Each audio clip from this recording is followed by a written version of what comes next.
Deliberate creating means you know you're expanding and you're making an effort to go with it. And when you do, life is full and fast and fun and delicious and invigorating. You feel the passion of your being flowing through you because you feel the fullness of who you are focused in you. To see the world through the eyes of Source, to live in this physical body in sync with the energy of who you are and feel Source flowing through you, having the conversation in the elevator, having the conversation in the restaurant, having the conversation with your children or grandchildren, having a conversation with your lover. When you are in tune with the Source that is you and you are letting the whole of you be present in this moment, that is deliberate creation, and that is the art of allowing, and that is who you were born to be, and that's what we want to talk about here today.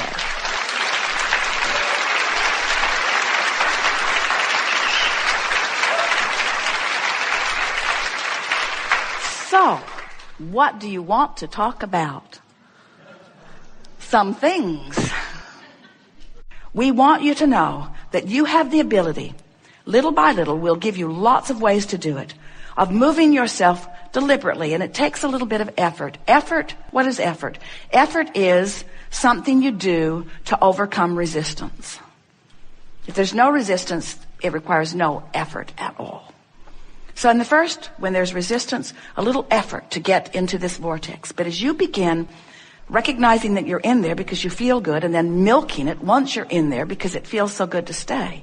As you begin practicing the vibration of who you really are, the vibration of love, the vibration of appreciation, as you take the bounce more often and you look for what you're wanting to see, as you train yourself into the frequency of who you really are, you're going to begin to experience what we are calling real-time manifestation, where in the moment that your life presents a question, your life will present an answer. Now this happens to you often, you just don't know that it is. It's happening to you on every subject that you don't have resistance. In other words, you're driving down the freeway, you felt this yourself, and you actually know what that guy over there is going to do. His erratic behavior is on your radar before he even does it. Don't you? It happens to all of you all the time. You sensed it, you knew it, and you made a decision and you acted accordingly, and you avoided a potential problem because the problem and the solution occurred to you simultaneously because you were living real time, because you were not in resistance on that subject in that moment. The cells of your body are doing it all day, every day. You have in your body right now the potential, the probability, the wherewithal to experience in great detail every horrible disease known to man and many not yet known by man. But you don't experience them because the cells of your body know what they're doing. And for the most part, even though you're negative, you're worrying and fussing about this and that and the other. You have set up a reasonable amount of resistance. Don't you think it's interesting that even though you have the best medicine ever, the scientists that are really after it, a medical system that is evolved enormously, there is more disease present on your planet today than ever before. Don't you find that interesting, at least? And we want you to understand that you have the potential, you as individuals, and the collective consciousness will follow as enough of you are understanding it. You have the ability to ingest something or be exposed to something. You don't want to live in a cave. There's mold in there anyway, and bats. You can't protect yourself from what's out there. So as you're out there being exposed to it, don't you love knowing that in the moment that you are exposed and the consciousness of your cell recognizes it, which is immediate, that there is an equivalent bounce that is offered, and that in your basking and appreciating and loving, there's no resistance, and so there's no effort required for your cells to move themselves into balance. Don't you love how your planet balances itself? You freak out, there's an earthquake, and we say, good job, planet Earth, keeping itself in balance. You don't have earthquakes, you don't have volcanoes, you don't have a slight shifting of the pole every now and again. You cease to be. But you do have all those things because your planet knows how to keep itself in balance. And so does your physical body. And when you get out of the way, when you are no longer harboring these ridiculous, really, by comparison, prejudices against things, when you are no longer pushing against what you do not want, and you are thinking more of what you do want, training yourself into the vibrational equivalency of who you really are, now you get to live life the way you've intended it. You're in that place where in your alignment, in your vortex of creation, other cooperative components who think like you and desire like you and know like you are gathered, and together you cooperatively take thought beyond that which it has been before. That's what these gatherings are, you see. Source energy, part of you came forth, you are exploring and expanding. You got to keep up with the expansion, or at least move in the direction of the expansion, and if you don't feel good, period. Esther said at some point along the scenario, maybe we should never ask for nice things. Maybe we should just never have nice things. Then when they drop it, we'd say, no problem, it's made out of plywood. It doesn't matter, I can make another one tomorrow. And Jerry said, I don't think that's what Abraham's going for here. I don't think that the secret to a happy life is holding back on your desires. You can't. Life is going to insist that you expand. The whole universe, everything that you are about, the core of the energy that is you, the very reason that you came into this body, into this glorious contrasting experience, it all exists for the joyous, inevitable, eternal expansion. You cannot hold it back. But when you hold yourself back with contradictory thoughts to the expansion, you feel the discord, and then sometimes you say, I think I shouldn't want so much because I want things I can't figure out how to have.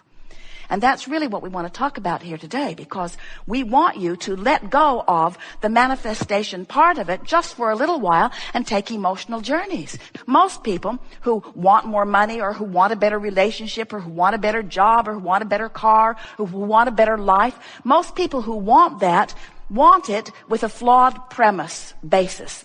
They want it because they think, what I've got doesn't please me when I observe it, so if I could create something better, then I could observe that and I would be pleased.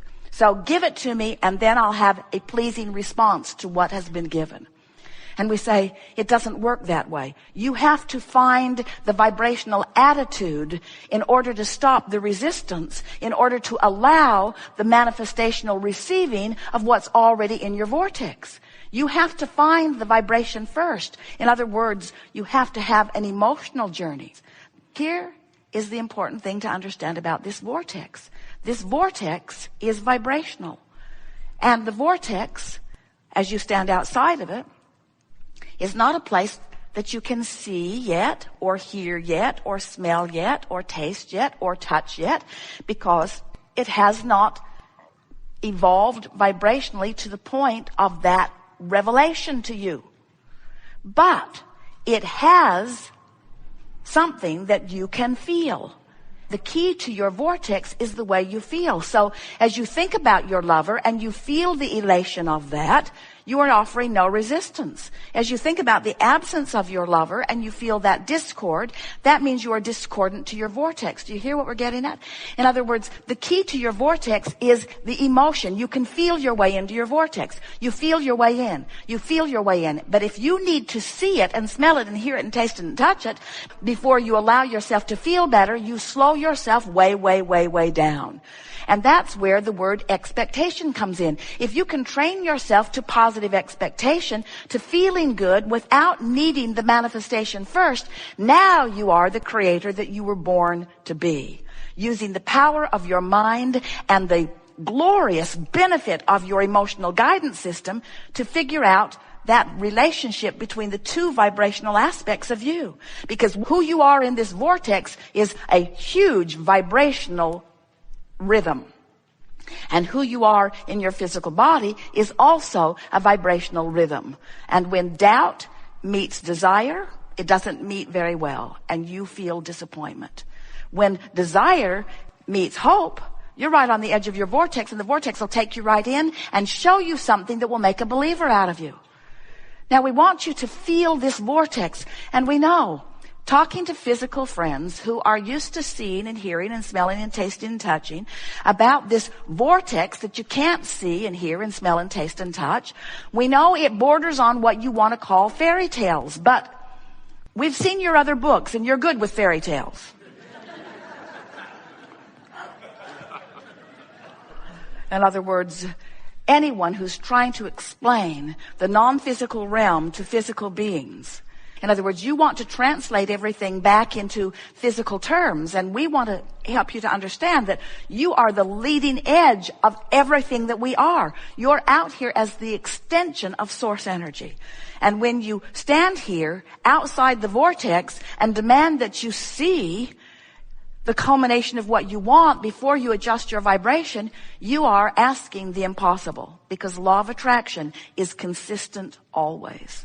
We come together with all of the detail of the life experience that is you, but we bring something unique to the table. We come as full representation of who you really are in your vortex. And we hold our attention so significantly on who you really are, better stated, who you have already become, that we make it impossible for you to deviate from the vibration of the wholeness that is you if you're paying attention even a little bit. And that's what teaching is. That's what upliftment is. That's what healing is. That's who you all are. You have come to uplift, to teach through the clarity of your example, to train yourself into vibrational alignment with the whole of you, so that you can begin to see this magnificent world, this magnificent time-space reality in which you are focused through the eyes of Source, through the eyes of Source who is you. So, we're eager to talk with you about anything that is important to you. It is our intention to bring you into alignment with your desire on any question that you focus upon.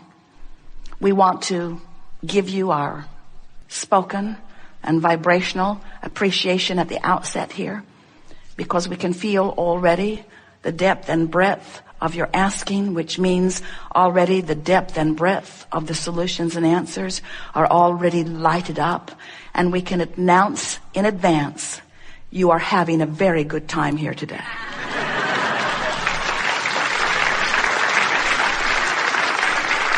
We have enjoyed this interaction more than words can convey. You are a leading edge crowd in a leading edge time and space, exploring the variety of your life and causing an expansion of the universe, for which the larger non-physical part of you feels utter and complete appreciation for. When you stand where you stand, with your newfound determination to improve your mood, you release anything that even remotely approaches a deadline, and you completely align with everything that is a lifeline. When you decide that how you feel matters first and foremost, and you tend to that first, so that you get in the vortex and then you go to sleep. And you wake up in the vortex, and then you greet your family. You get in the vortex, and then you place the important phone call. You get into the vortex, and then you drive your vehicle. You get into the vortex, and then you write your book. You get into the vortex, and then you write your song. You get into the vortex, and then you greet your neighbor. You get into the vortex, and then you get into the vortex, and then you get into the vortex, and then you enact, you become part of, you then represent, you then call forth the wisdom and the clarity of who you really are, and you apply it to this conversation. And the recipient of your words benefits. From inside the vortex, when you write your song, those who hear it feel resonance, even when they don't know it, to the connection of their own soul and source. When you get into the vortex and then you paint your picture, those who see it are privy to the vibration of connection